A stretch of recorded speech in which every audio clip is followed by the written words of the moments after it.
that next target. This is an update in technical analysis on XCel Energy Incorporated, a company of the utility sector and electric systems here off the 300-minute interval.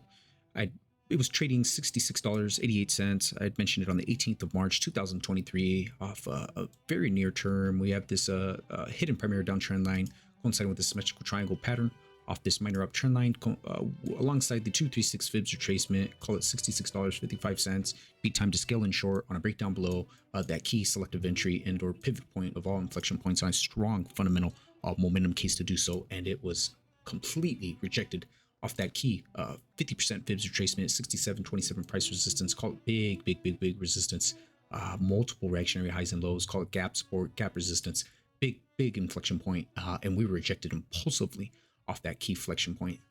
And the entire trade thus far coincided 66.80 cents, especially if you took it amongst this key selection off that 50% fibs retracement. The entire trade thus far good for a 4.3% drop, and in my opinion, this is a clear coded, as good as you can get, sell signal on a solid 5-hour candle close here. So we could have a counter trend rally. We did regain the 382 near-term fibs retracement.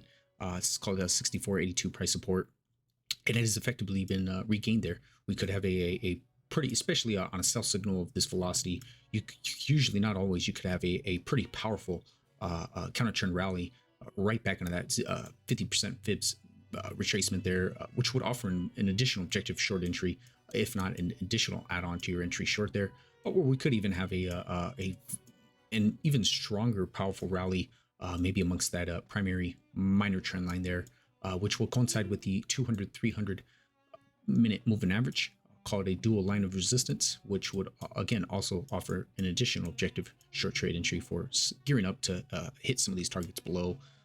So we'll see what happens, see how that ends up resulting. But even going back down to the 63.14 price support is another 3.6% drop, down to 236 fibs retracement to 61.79 spot price for a 5.7% drop, down to 59.69 if things get really bad, for another 9% drop. Call it a full past double-digit drop since that key inflection point that I had called to the attention in my previous video there. So we'll see what happens. I'll keep you updated if you've seen more significance here in the charts. This is a clear, well-defined sell signal as you can possibly get.